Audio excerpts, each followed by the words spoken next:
Hi dear students, आज Annelida में एक और क्लास को डिस्कस करते हैं जैसे हेरोडीनिया कहते हैं।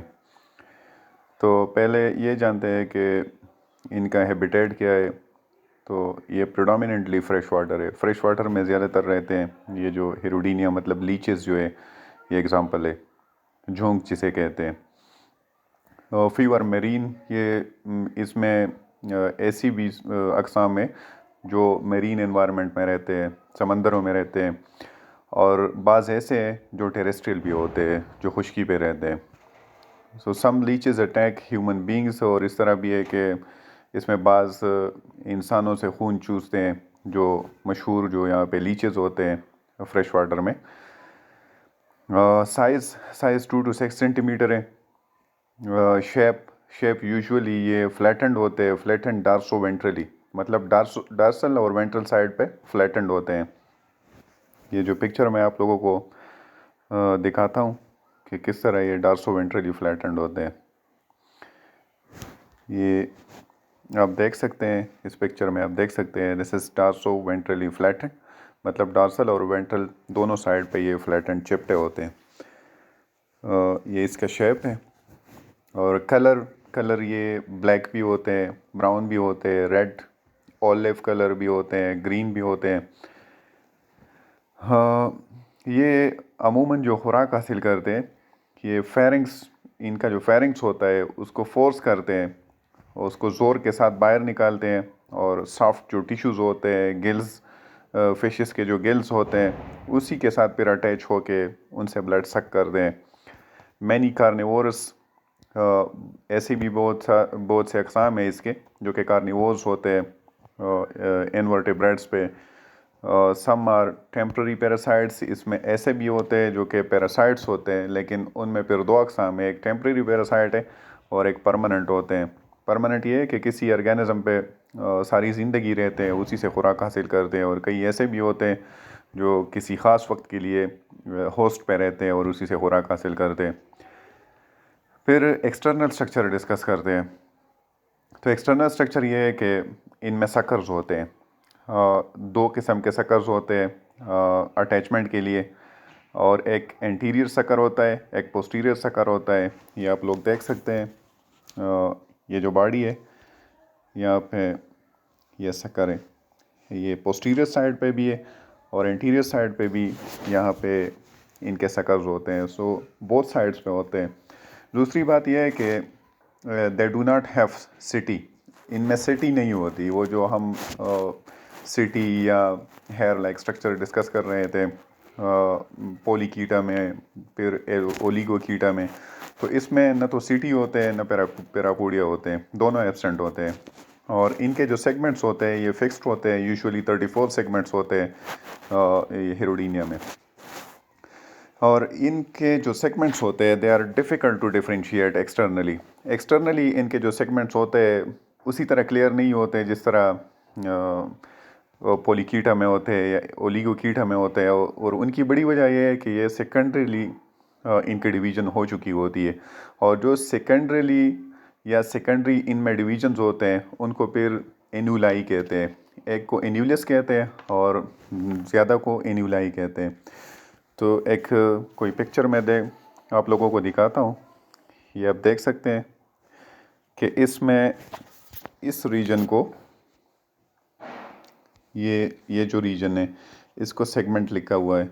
सेगमेंट में आपको कई 3-4 मज़ीद सेगमेंट्स दिखा रहे होंगे, लेकिन असल में ये एक सेगमेंट होता है और इसके अंदर फिर छोटे छोटे सेगमेंट्स होते हैं, उसको एन्यूलाई या एन्यूलस कहते हैं। ये एन्यूलस इस तरह साफ दिखाई नहीं देते, लेकिन ज़्यादा बारीक बीनी से अगर देखा जाए तो फिर इसमें एन्यूलाई नज़र आ जाते हैं, जो कि इनमें सेकेंडरी डिवीजन्स होते हैं। इसलिए इनके जो सेगमेंट्स होते हैं वो उसी तरह क्लियर नहीं होते ये सेकेंडरी डिवीजन्स की वजह से। हाँ, और इसमें अलग बात ये है कि इसमें डिस्टिंक्ट सीलोमिक कंपार्टमेंट्स नहीं होते। जिस तरह हमने कहा था कि मेटामेरिज्म की वजह से इसमें सेगमेंट्स होते हैं, ये जो ओलिगोकीट्स है या पॉलीकीट्स है, और सेप्टम होते हैं अंदर, और सेप्टम डिवाइडेड होते हैं मतलब एक दूसरे के करीब बिल्कुल चैम्बर्स होते हैं और पूरी बॉडी डिवाइडेड होती है। हर एक चैम्बर में, हर एक सेप्टम में अंदर फिर अपना एक सीलोम होता है। लेकिन इसमें इस तरह वो डिवीज़न नहीं है। सेप्टा जो है वो इसमें डिसअपीयर्ड है। एक सिंगल इसमें एक सीलोमिक कंपार्टमेंट है। और जो हम उसके बारे में बता रहे थे, हाइड्रोस्टैटिक्स जो स्केलेटन होता है, तो वो इसमें सिंगल एक कंपार्टमेंट है, सीलोमिक कंपार्टमेंट है, और उसी को ये प्रेस कर देते हैं फिर लोकोमोशन और एक्सटेंशन एंड देन कंट्रैक्शन के लिए। इसके अंदर और इसके जो सेप्टम्स है, अभी जो अंदर एक सेप्टम है hydrostatic, the septa have disappeared and the coelomic cavity is filled with connective tissue. और ये जो सीलोमिक कैविटी है, ये कनेक्टिव टिश्यू से फिर भरे हुए होते हैं। ये जो सीलोमिक कैविटी है उसमें कनेक्टिव टिश्यू होते हैं, और कनेक्टिव टिश्यू जो है ज़्यादातर स्पेसिस को वो फिर डिसअपीयर कर देते हैं with connective tissue and a system of spaces called lacunae. और अंदर जो स्पेसिस का एक सिस्टम पड़ा हुआ होता है उसको फिर लिक्यूनी कहते हैं।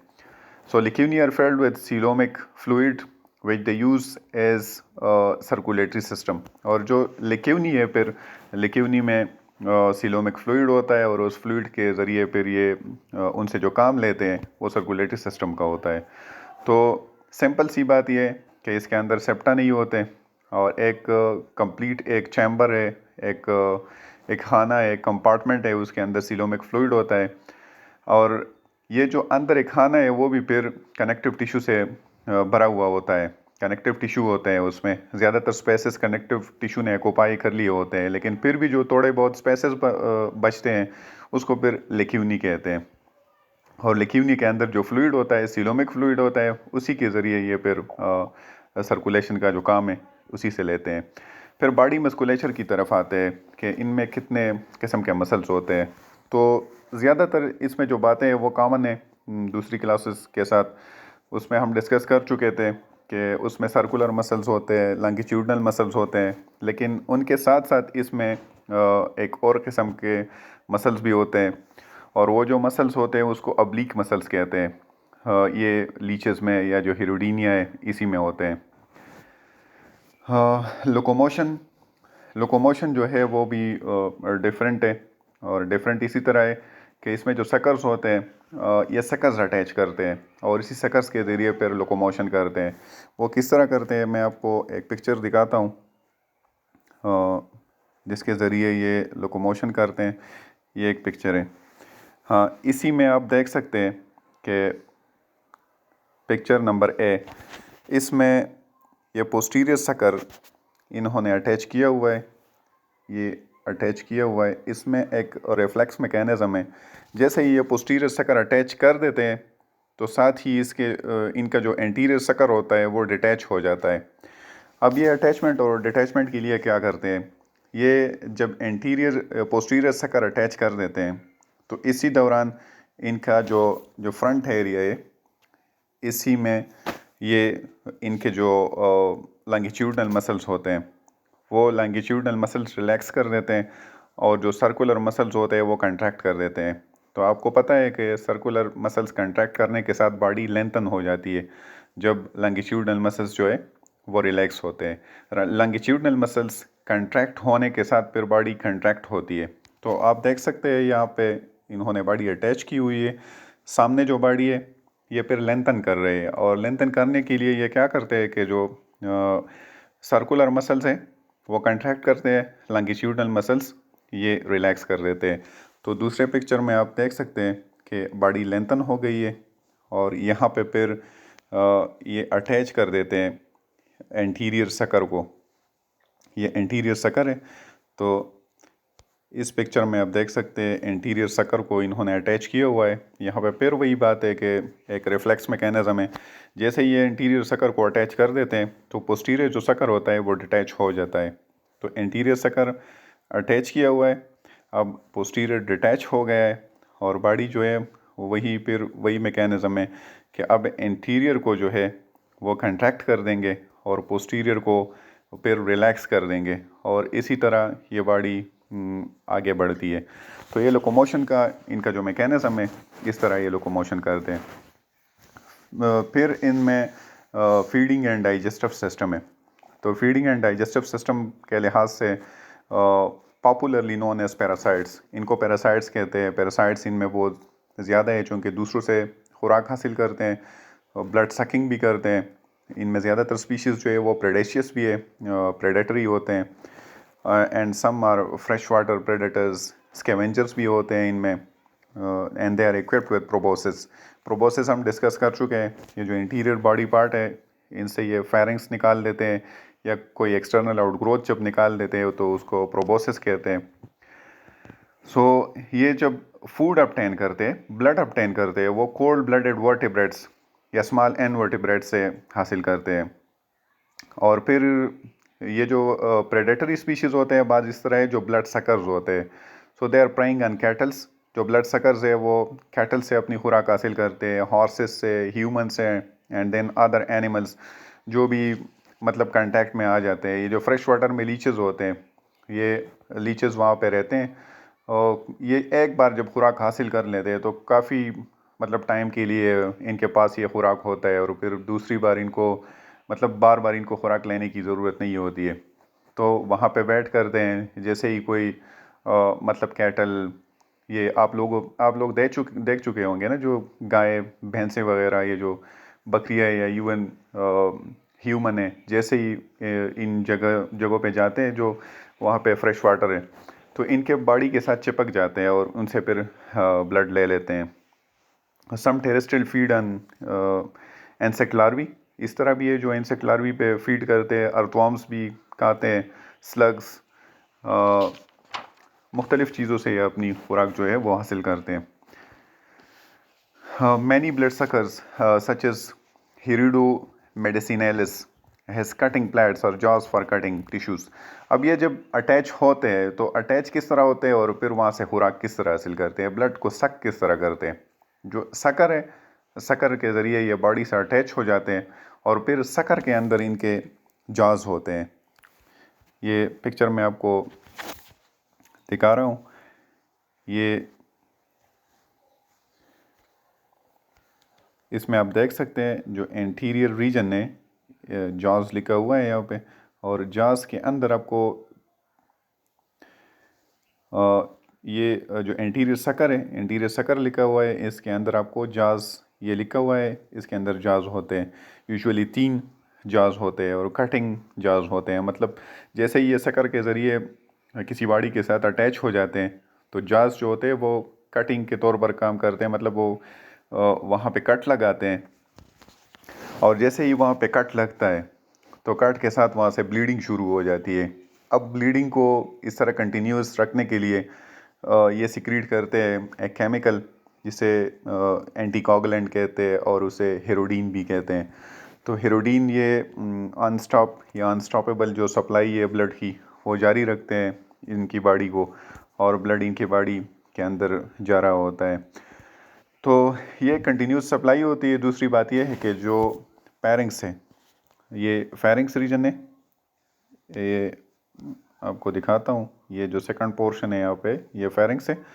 ये फेरिंग्स पंपिंग होता है, ये ब्लड पंप कर देता है बॉडी के अंदर, तो इसी के ज़रिए ये फिर ब्लड सक कर लेते हैं। तो ये जो माउथ है, माउथ के ज़रिए ये इस तरह खुराक हासिल करते हैं।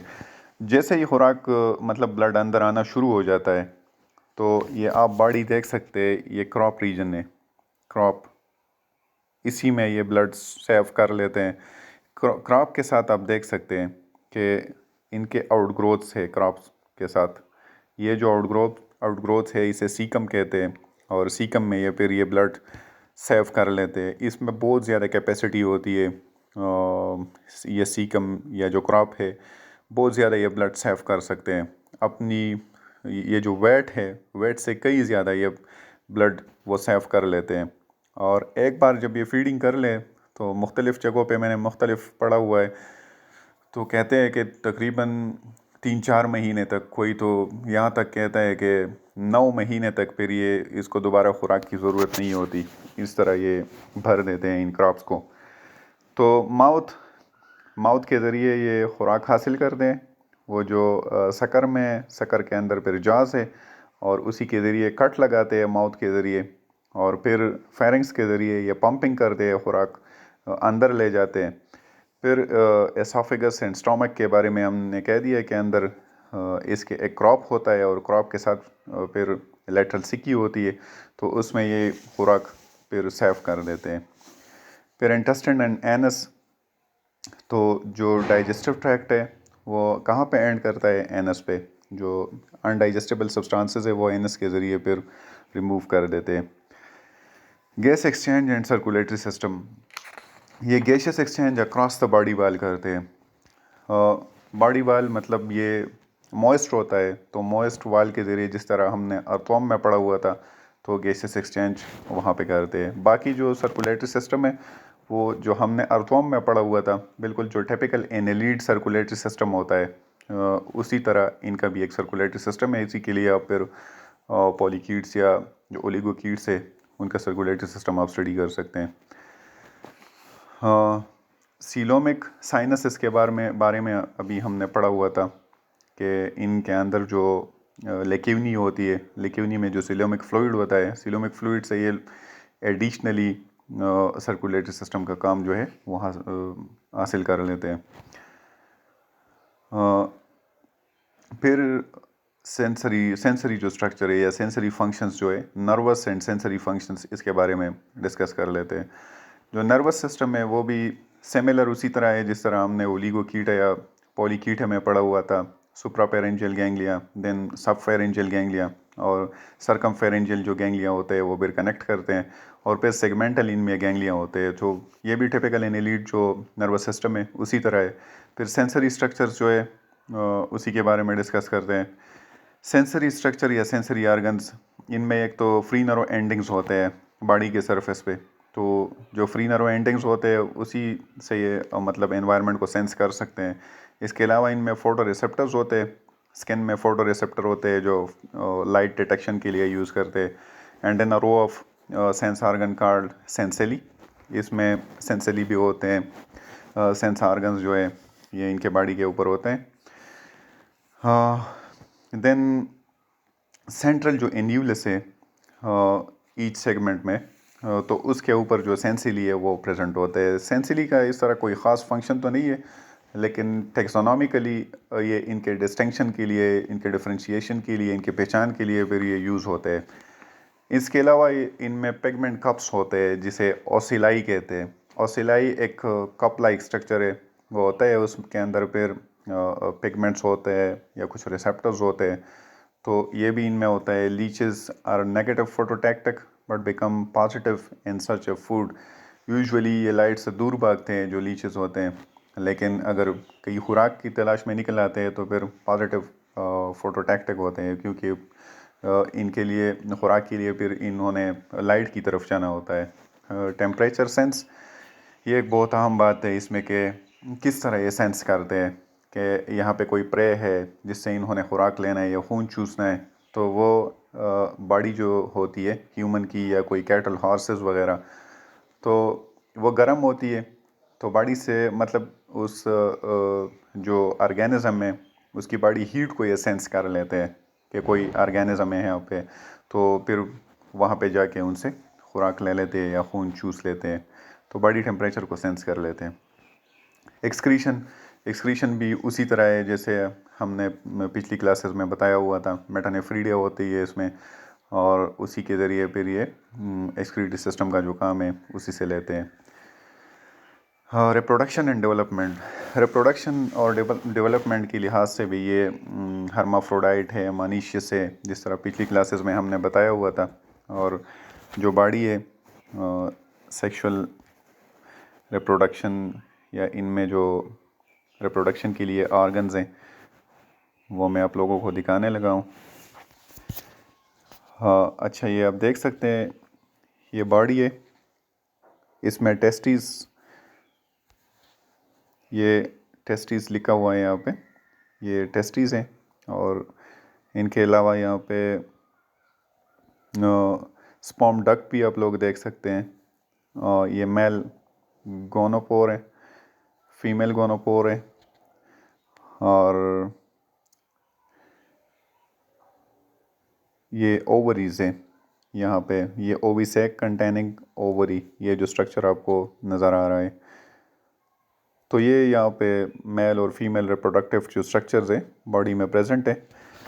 तो ये भी उसी तरह मतलब वही तरीका अपनाते हैं जिस तरह हमने अर्थवर्म में पढ़ा था, ओलिगोकीट्स में पढ़ा था कि स्पर्म और एग्स जब प्रोड्यूस हो जाते हैं तो फिर ये भी इस तरह करते हैं कि दोनों बॉडीज़ जो मेल और फीमेल है, मेल और फीमेल तो नहीं होते इसमें, हर्माफ्रोडाइट है, लेकिन क्रॉस फर्टिलाइजेशन होता है तो दोनों अटैच हो जाते हैं और फिर वही क्लाइटेलम, इसमें कोई परमानेंट क्लाइटेलम नहीं होता अर्थवर्म्स की तरह।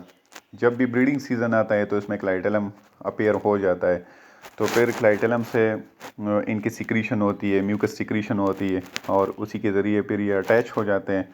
और अटैचमेंट के दौरान ये जो एम्प्रेगनेशन करते हैं, स्पर्म जिस तरीके से ट्रांसफ़र करते हैं उसे हाइपोडर्मिक एम्प्रेगनेशन कहते हैं। मतलब कोई पीनस लाइक स्ट्रक्चर है वो दूसरे ऑर्गेनिज्म के स्किन में इंसर्ट कर देते हैं, तो चूँकि ये डर्मस के नीचे कर देते हैं इसे हाइपोडर्मिक इम्प्रेगनेशन कहते हैं, वहाँ पे स्टोर कर देते हैं। बाकी वही तरीका है, क्लाइटेलम बॉडी के ऊपर मूव करता है, ये पहले वो जो स्पर्म में वो कलेक्ट करता है, एग्स भी कलेक्ट करता है और उसके साथ जो दूसरे ग्लैंड्स वगैरह है उसी की सिक्रीशन उसमें जमा होके फिर अर्थवर्म की तरह वही प्रोसेस करते हैं। तो रिप्रोडक्टिव सिस्टम जो है या जो कपुलेशन है या फिर यंग वंस जो बनते हैं ये उसी तरह है जिस तरह हमने ओलिगोकीट्स में पढ़ा था।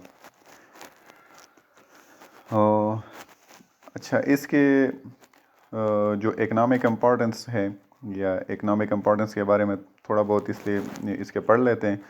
जो हेरिडो मेडिसिनैलिस है, जो लीच है, इसको ये मेडिसिनैलिस नाम क्यों कहते हैं? ये पिछले मतलब ज़माने में इसके जो यूजेस होते थे वो इस तरह होते थे कि लीच को आजकल ये वो नहीं करते, वो जो हुजामा कहते हैं कि क्या कहते हैं कि कोई जगह में अक्सर मतलब अगर कोई तकलीफ़ है या कोई दर्द है तो पिछले ज़माने में ये कंसिडर करते थे कि यहाँ पे कोई गंदा ब्लड है वो जमा हो गया है, अगर वो ब्लड निकाला जाए तो वहाँ पे फिर मतलब बंदा जो है वो रिलैक्स फील करता है, वो बीमारी ठीक हो जाती है। तो लीचेस को इस तरह यूज़ किया जाता था कि जहाँ पे पेन होता था या कोई मतलब स्वेलिंग होती थी तो उसी पे लगा के उससे ब्लड निकलवाते थे लीचेस के ज़रिए, और फिर कहते थे कि मतलब गंदा जो हमने ब्लड है वो यहाँ से निकाल दिया है, तो उसी ट्रीटमेंट के लिए यूज़ करते थे। आजकल भी बहुत जो हकीम टाइप के लोग हैं वो शायद यूज़ कर रहे होंगे, लेकिन ये ठीक तरीका नहीं है। दूसरा ये है कि ये वेनस कंजेशन को ठीक करने के लिए इस्तेमाल होता है, जो पहले भी यूज़ होता था शायद अभी भी यूज़ हो रहा होगा। वो वेनस कंजेशन का मतलब ये है कि अक्सर जब बिल्कुल माइक्रो लेवल की सर्जरीज़ होती है तो सर्जरीज़ में जो वेंस है वो फिर वहाँ पे इंजर्ड हो जाते हैं और ब्लॉक हो जाते हैं, तो वहाँ पे खून जमने लगता है, जो सर्जरी का जो पोजीशन है उसी पे खून जम जाता है। तो फिर इस तरह होता है कि जैसे ही वेंस में फिर ब्लड नहीं जा रहा होता है हार्ट की तरफ से, हार्ट की तरफ, तो मसला होता है, तो उसी ब्लड को फिर निकालने के लिए, और या ये कि ये जब लीच है, लीच जिस जगह से ब्लड हासिल करता है तो उसी में ये एंटीकोगुलेंट इंजेक्ट करता है जो हेरोडीन है, तो वहाँ पे एक कंटिन्यूस सप्लाई ऑफ ब्लड होती है, तो ये लीच वहाँ पे अटैच कर देते हैं। एक तो ये है कि जो वेनस कंजेशन है उसी को रिमूव कर देते हैं, अगर कोई एक्स्ट्रा ब्लड वगैरह है तो वो भी रिमूव करते हैं।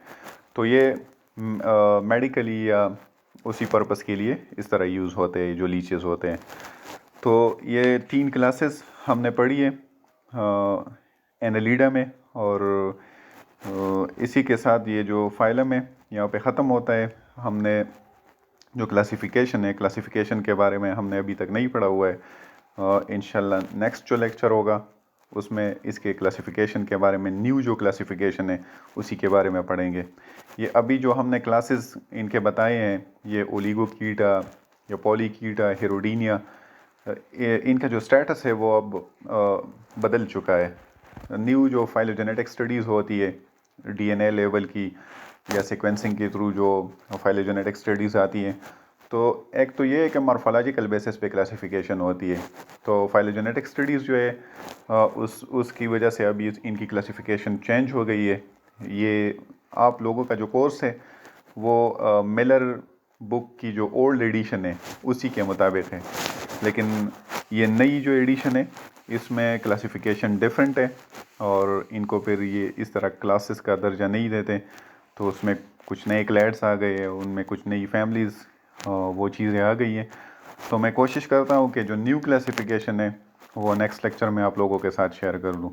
ये कुछ स्टूडेंट्स बता रहे थे कि अगर ये लेक्चर उर्दू में हो जाए तो सारे लोगों के लिए मतलब फिर वो समझ में आ सकेगी सारे लोगों के लिए। वो फिर जो डिफरेंट लैंग्वेजेस के लोग हैं जिनको पश्तू समझ नहीं आती तो उनके लिए भी ये अंडरस्टैंडेबल होगा। तो इसलिए ये जो न्यू लेक्चर है उर्दू में मैंने रिकॉर्ड किया हुआ है, आप लोग देख लें, स्टडी कर लें और फीडबैक भी दे दें फिर कि पश्तू में ठीक है या उर्दू में ठीक है। और अगर आप लोगों के कोई क्वेश्चंस हो, कोई सजेशन हो तो आप कमेंट सेक्शन में लिख सकते हैं, मैं आप लोगों को जवाब दूंगा। तो आज के लिए इतना ही काफ़ी है और नेक्स्ट लेक्चर में फिर कोशिश करेंगे क्लासिफिकेशन को डिस्कस कर लें। अल्लाह हाफिज़।